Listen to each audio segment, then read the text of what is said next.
यह कहानी किसी दूर दराज के गांव की नहीं बल्कि नीमच जिले के उस गांव की है जहां जिंदा लोगों की समस्याएं तो दूर, मृतकों के अंतिम संस्कार तक की व्यवस्था नहीं है।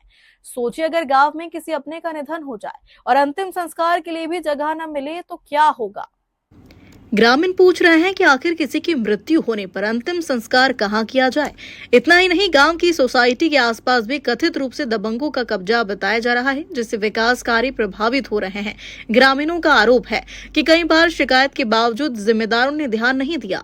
अब ग्रामीणों का सब्र जवाब दे रहा है। उनका कहना है कि यदि जल्द शमशान भूमि की व्यवस्था नहीं हुई तो चुनाव के समय वोट मांगने आने वालों का गांव में विरोध किया जाएगा। सवाल यह है कि जब गांव में अंतिम संस्कार जैसी मूलभूत सुविधाएं भी नहीं है तो विकास के दावों का क्या मतलब। सर, ये पहले शमशान की जगह थी और वहाँ क्या हुआ कि उनके पट्टे की निजी जमीन में वार रहे थे। अब उन्होंने मना कर दिया और आपसे और सरपंच साहब से ये निवेदन है कि हमारे को शमशान की भूमि जहाँ भी हो वहाँ दी जाए। हमारे पास कोई ऑप्शन नहीं है कि हम दूसरी जगह चला देंगे। हमारा शमशान चाहिए साहब, हमारा और कुछ नहीं चाहिए। और गांव के अंदर तो ये सरिया है, देख लो आप, टूटे फूटे बाउंड्री है, टूटे हुए हैं। गांव के बाहर आप जाती टाइम देखना और आपके समझ में आए जो सरकार करेगी जो होगा, हमारे से तो कुछ होते नहीं है। तो क्या सर वो भी कहता नहीं, वो बार बार कहता है कि भैया शमशान बना लो। कहाँ बना है? वहाँ अभी 4 भाइयों में बंटवारा हो गया है। एक भाई के पास चली गई, उसने मना कर दिया, अभी यहाँ नहीं करने दूंगा, बाहर नहीं दूंगा। अच्छा, हमारी ये तो समस्या बहुत भयंकर होगी साहब। यहाँ 15-20 किलोमीटर नीमच पड़ता है, हम कहाँ जाएंगे लेके। हमारे गांव के में अगर ऐसी समस्या आ जाएगी, हम धरना देंगे, सरकार से मांग करेंगे कि हमारा शमशान दिलाया जाए। कहाँ भी दिलाए, सरकार बहुत जमीन सरकारी दबी हुई है, निकाल के दे।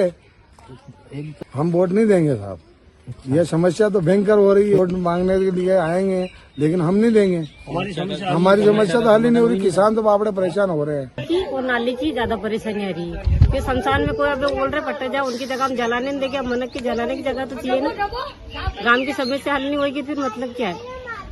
नहीं, हमारे घर के सामने रोड पे ट्रेन लगा के रहती है, तो साधन पर दिन में 50 साधन निकलता। घर में आगे जगह होती है तो हम कुछ भी काम कर सकते हैं, या फिर लोगों के खेत पे जाते हैं, या फिर जगह छोड़ के दूसरी साइड पे हम करना पड़ता कुछ कार्यक्रम तो हो रहा। तो सर हमारी को सुने तो ना। अब ऐसा होगा कि जब अब कोई भी कर्मचारी वोट लेने के चक्कर में कोई भी आएंगे तो उससे बोले हमारी समस्या हल करो तो आपको वोट मिलेगा, नहीं कोई मतलब ही नहीं है। फिर चप्पल की माला पहन के जाओ, और क्या होगा?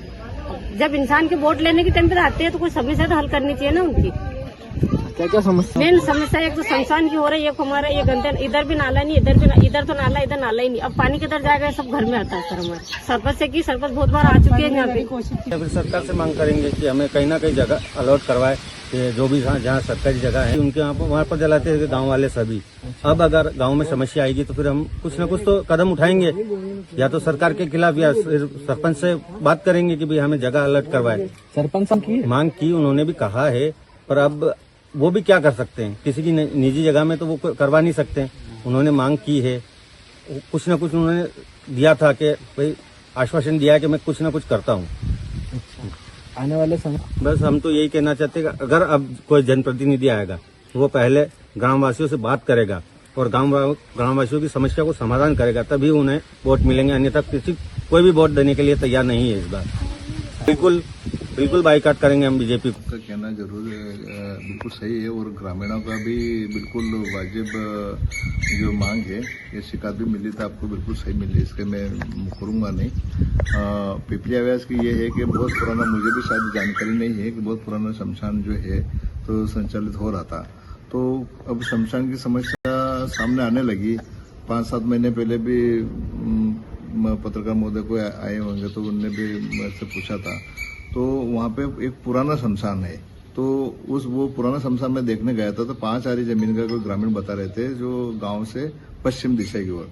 तो वहाँ मौके पर मैं देखने गया तो वहाँ पे एक तो स्टाम्प डैम बन चुका है और एक नाला बन गया वहाँ पे 5 आरी जो जमीन है उसके बीच में, और वो गाँव से काफी दूर है। उसको डेवलपमेंट करना बिल्कुल संभव नहीं है।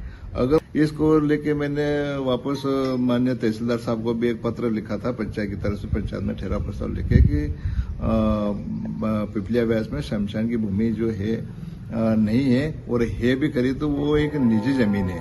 वो निजी जमीन में भी शायद मुझे लगता है कि शायद 15-20 साल 25 साल से वहां पे संचालित था। अब जाके वो किसी एक परिवार के हिस्से में आ गई। वो उनका ही कहना था, जिनके जमीन निजी है, उनका कहना था, बोले हमारा बंटवारा हो चुका और ये जमीन हमारे हिस्से में आए। बोले कि फोन लगा के मुझे अवगत कराया, बोले कि आपकी शमशान की पंचायत इस तरह से, बोले कि आपकी इस तरह से इसको अलग व्यवस्था करना, बोले हम यहाँ पे इसका अंतिम संस्कार किसी को नहीं करने देंगे। तो मैंने तो अब विडम्बना ये है कि जमीन नहीं है, अगर मान लो कि किसी को भगवान न करे कि किसी के घर में ऐसा कोई हो जाए, दुर्घटना हो जाए, किसी की डेथ हो जाती है, तो वहां पे अंतिम संस्कार करना भी भारी पड़ेगा और हमारे को, और शायद मुझे नहीं लगता है कि हम कोई ग्रामीणों को संतोष कर पाएंगे, कोई जवाब दे पाएंगे।